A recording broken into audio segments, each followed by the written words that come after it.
हज़रत इमाम हुसैन आली मकाम रदी अल्लाह ताला अन्हु की शहादत मुबारका से जो हमें असबाक मिलते हैं, उसमें से दो एक सबक आपकी खिदमत में अर्ज़ करने।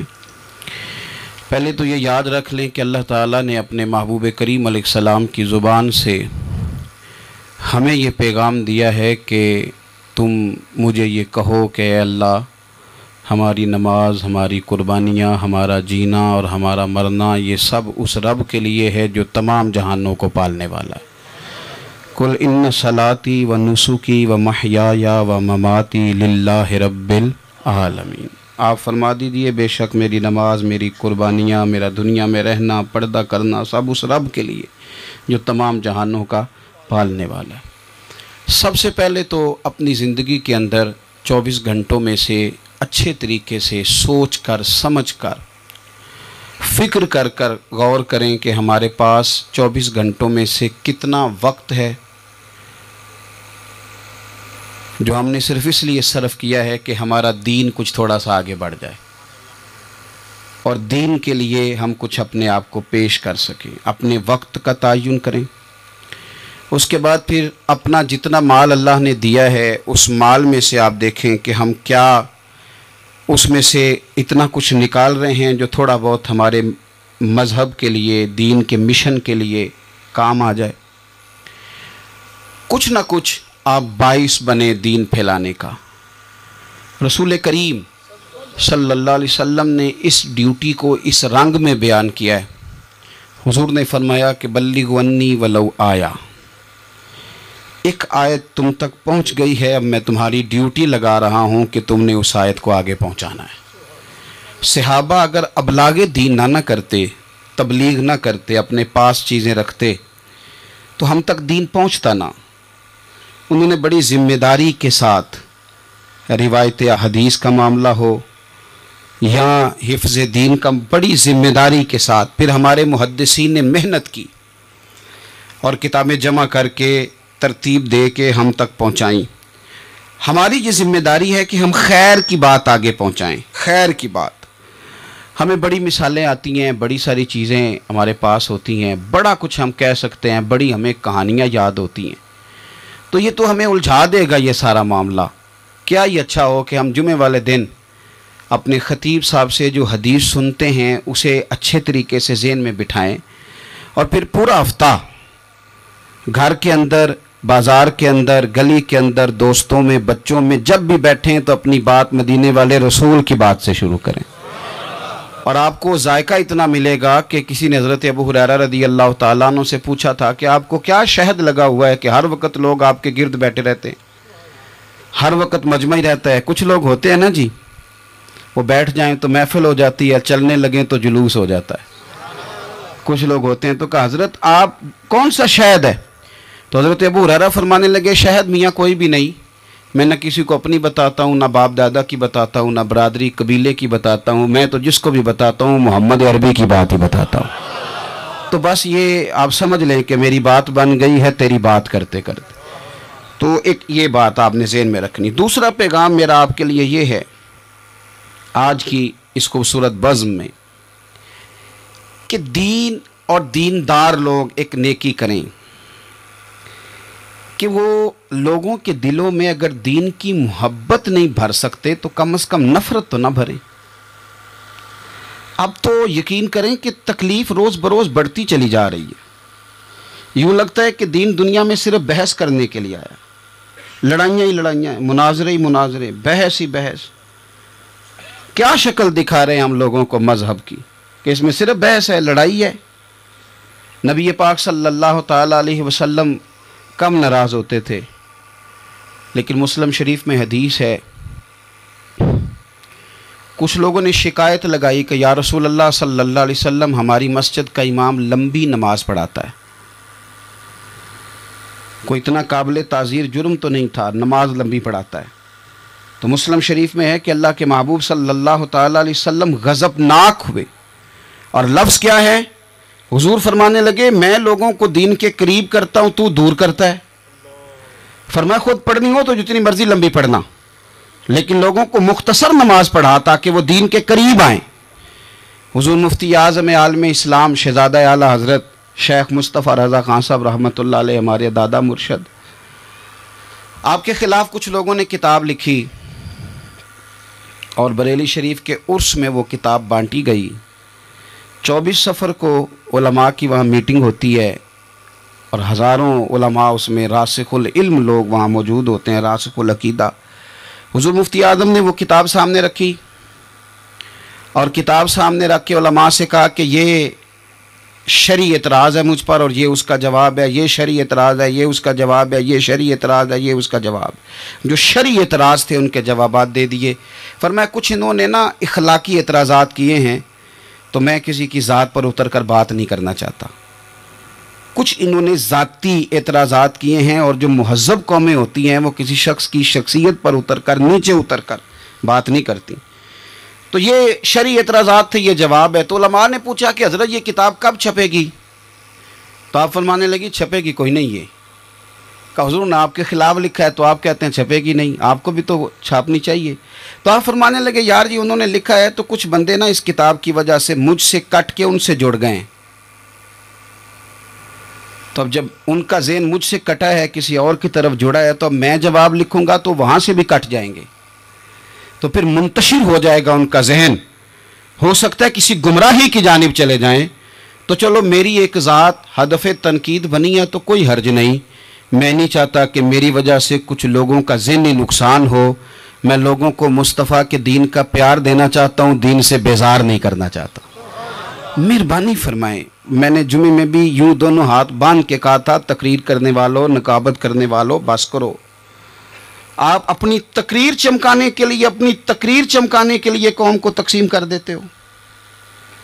हक की बात के इजहार का माना लड़ाई तो नहीं होता। हमारे जितने बुजुर्ग थे वो सारे हक की बातें करते रहे, लेकिन इतना इंतशार, इस कदर ज़्यादा जो है वो तानाज़नी, इस कदर ज़्यादा खौफ का मेयार। और मैंने जुम्मे में भी कहा था, फिर कहता हूँ, इस ज़माने में जितना को ज़्यादा शरारती होता है उतना ज़्यादा वो ताकतवर होता है। शरीफ आदमी शरारती का मुकाबला कैसे करेगा? हमने शरारती लोगों को मजबूत कर दिया। तो दीन से नफरत नहीं दिलाएं, लोगों को दीन के करीब करें, लोगों को दीन की मोहब्बत दिलाएं, लोगों को दीन के करीब करें, दीन का ज़ौक़ दिलाएं, लोगों को करीब करें। आज की बात है, एक दोस्त बड़ी दूर से आया है, आज की बात बड़ी दूर से। उसने मुझसे आके कहा कि हज़रत साहब अब तो मेरी हालत ये है कि मैं गुनाह कर कर के तंग आ गया हूँ। मेरे इर्द गिर्द गुनाह के मौके रहते हैं, मैं तंग आ गया हूँ। लेकिन मैं एक मुंतशिर आदमी हूँ, मुझे हर वक़्त का वसवसा, हर वक़्त की परेशानी, हर वक़्त की मुसीबत। वो कहता है मैं जिस आलिम के, दरवेश के, सूफ़ी के, मौलवी के करीब जाने लगता हूँ उसके ख़िलाफ़ मुझे कोई ना कुछ है मिल जाती है। तो दीन सच्चा है, खरा है, तो क्या ऐसा नहीं हो सकता कि दीन पे अमल करने वाला भी को खरा मिल जाए? मैं जिधर जाता हूँ मुझे कोई ना कोई उस बंदे के ख़िलाफ़ कहानी मिल जाती है। तो याद रखें, जब लोग दीनदारों से नफ़रत करते हैं तो फिर दीन से नफ़रत करने लगते हैं। ये हमने तबाही कर दी है, हमने जुल्म की इंतहा कर दी। मेहरबानी फरमाएं, ये बड़ा साफ़ सुथरा दीन है, ये बड़ा पारसा दीन है, ये बड़ा खरा दीन है। और ये जो आपको लोग बताते हैं ना सारे गलत हो गए, एक मैं सिर्फ ठीक बचा हूँ, तो उन्हें बताओ तुम्हारी बात माने कि मदीने वाले रसूल की बात माने। नबी पाक सल्लल्लाहु अलैहि वसल्लम ने फरमाया मेरी उम्मत कभी गुमराही पर जमा नहीं होगी। ये नहीं हो सकता कि सारी गुमराह हो जाए। तो इसलिए इंतशार का मिजाज छोड़ें और लोगों को मीठा, ठंडा, प्यारा, खूबसूरत दीन लोगों तक पहुँचाएँ। मीठी बात करें और अच्छे तरीके से लोगों तक पैगाम हक पहुँचाएँ। लोग कहते हैं जी मैं बात सच्ची करता हूँ इसलिए तलख रहता हूँ। नबी पाक से ज़्यादा सच्ची बात तो कोई भी नहीं करता था। हुजूर बात भी सच्ची करते थे और लहजा भी शहद से ज़्यादा मीठा होता था। तो ये कौन सी कहानी सुना रहे हो? नहीं कि मैं कड़वा इसलिए हूँ कि मैं सच बोलता हूँ। सच कड़वा नहीं होता, सच तो शानदार होता है, सच तो सोना होता है, सच का तो चेहरा निखरा हुआ होता है। सच कहाँ कड़वा होता है?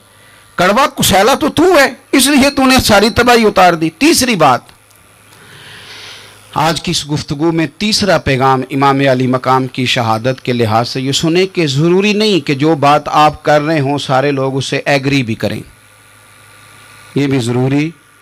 तो सबको मनवाने का मिजाज भी छोड़ दें, ये भी इमाम हुसैन का पैगाम है। उस वक़्त तो ढेर सारे लोग यजीद की तरफ चले गए थे, और इमाम अली मकाम मैदान में निकले और मामूली आदमी नहीं, नवासे रसूल, जिगरगोश है बतूल। ये जो करबला की रेत पे खून बहा है, ये आपको पता है खून किसका है? ये रसूल करीम का खून है, ये नबी करीम का खून बहा है। अल्लाह करे आपको समझ आए। नबी पाक का खून बह गया, लेकिन 4.5 साल हुकूमत फिर भी यजीद कर गया। आपको किस बात की जल्दी है कि सारे लोग मान जाएं और सारे हमारे पीछे लग जाएं और सारे जो मैं कह रहा हूं उसके पीछे लग जाएं? ये आपको जल्दी क्यों है? मुझे जल्दी क्यों है? भाई वो 4.5 साल फिर भी निकाल गया। हज़रत यूसुफ अलैहिस्सलाम पर जनाब ज़ुलैखा ने इल्ज़ाम लगाया था। हज़रत यूसुफ सच्चे थे, पर पूरे मिस्र में उसने बात भी फैला दी। 12 साल जेल में भी रहे थे तो सच्चे ना, लेकिन उस सच को निखरते 12 साल लग गए। लेकिन रब करीम ने फरमाया यूसुफ सच्चे हो, पर 12 साल फिर भी जेल में रहना पड़ेगा। सच्चे भी हो, खरे भी हो, पर 12 साल जेल में रहे।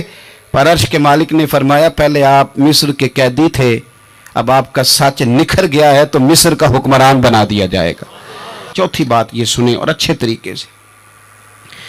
हमारे यहाँ ना हमारी महफिल रह गई है, तन्हाई ख़त्म हो गई है। थोड़ा तन्हाई में रहना भी शुरू करें। तन्हाई में किस तरह रहना है? मुसल्ले के साथ, इबादत के साथ, दर्द के साथ, सोज के साथ, यानी ज़ौक़ के साथ। कोई नात चला लें आप और आप हो, कलाम हो और मदीने वाले रसूल की याद हो। बेआबाद ना रखें, अपने दिल को आबाद रखें। ये थोड़ी बहुत मिल के इबादत है तो कर लें, वरना अकेले भी हम प्लानिंग ही करते रहते हैं, दोस्तों में भी साजिश करते रहते हैं। दफ़ा करें, सियासतें होती रहती हैं, ये कब जान छोड़ती हैं। लेकिन कुछ ना कुछ वक्त मुसल्ले को ज़रूर दें। 9-10 मुहर्रम की दरमियानी रात अमर बिन साद इमाम अली मकाम के ख़ैमे में आया और आके कहने लगा हुसैन बातें दो ही हैं, अब यजीद और उबैदुल्लाह इब्न ज़ियाद और दीगर कोई और बात सुनने को तैयार नहीं होते, दो ही बातें हैं, या आपको बैत करनी है या जंग करनी है। तो इमाम अली मकाम फरमाने लगे कि मुझे 1 रात की मोहलत दे दो, 1 रात की मोहलत, सवेरे बताऊंगा क्या करना है। 9-10 की दरमियानी रात अमर बिन साद ने कहा ठीक है, मैं सवेरे आ जाऊंगा। तो अमर बिन साद खैमे से बाहर निकला तो हज़रत अब्बास बिन अली, हज़रत अब्बास रदी अल्लाह ताला अन्हु हाजिर बारगाह हुए। तो इमाम अली मकाम से अर्ज़ करने लगे भाईजान, मुझे पता है सवेरे आपने क्या फ़ैसला करना है और आपको भी पता है सवेरे क्या फ़ैसला करना है। तो ये बदबातन किस्म के लोग हैं, ये सोचेंगे पता नहीं हुसैन कमज़ोर पड़ गया। तो अभी बताना था कि हमने बैत नहीं करनी, आपने रात मोहलत क्यों मांगी? ये पता नहीं रात क्या क्या बदगुमानियां सोचेंगे। फैसला तो सवेरे भी वही होना है और अब भी वही होना है कि हम यजीद की बैत करने को तैयार नहीं है। तो आप ये भी बात कर देते। तो इमाम हुसैन फरमाने लगे अब्बास तेरा क्या ख्याल है? मैंने सोचने के लिए टाइम लिया है। तेरा क्या ख्याल है कि मैंने कोई नए राह तलाश करनी है? कोई मुझे और किसी फौज के पहुंच जाने की उम्मीद है? कहा नहीं, मुझे कुछ भी नहीं करना, ना कुछ सोचना है, फैसला भी वही है जिसका तुझे पता है। लेकिन भाई ये आखिरी रात बची है, कल हुसैन दुनिया से जाएगा, आखिरी रात बची है। दिल करता है कि आज की रात ना मैं रज रज के अपने रब को सजदे करूं, मैं जी भर के उसकी इबादत करूं, ये पेशानी उसके हुजूर नाज झुके। और यार हुसैन इब्ने अली तो एक रात बाकायदा बचाएं कि मैंने अल्लाह के हुजूर हाज़िरी देनी है और तू सारी रातें ज़ाया कर देता है। तो तन्हाई में कुछ ना कुछ इबादत करें। मैं अल्लाह के हुजूर दुआ करता हूँ कि अल्लाह ताला मैदान करबला की हवाओं का सदका, अल्लाह ताला हुसैन इब्ने अली के खून का सदका हमारी ज़िंदगी पर्दा पोशी वाली करे और मौत ईमान वाली करे। और अल्लाह ताला हमें हर फितने से महफूज रखे और हमारी औलादों को भी हुजूर की औलाद का वफ़ादार रखे। आखिर दावा अनिल हम्दुलिल्लाह।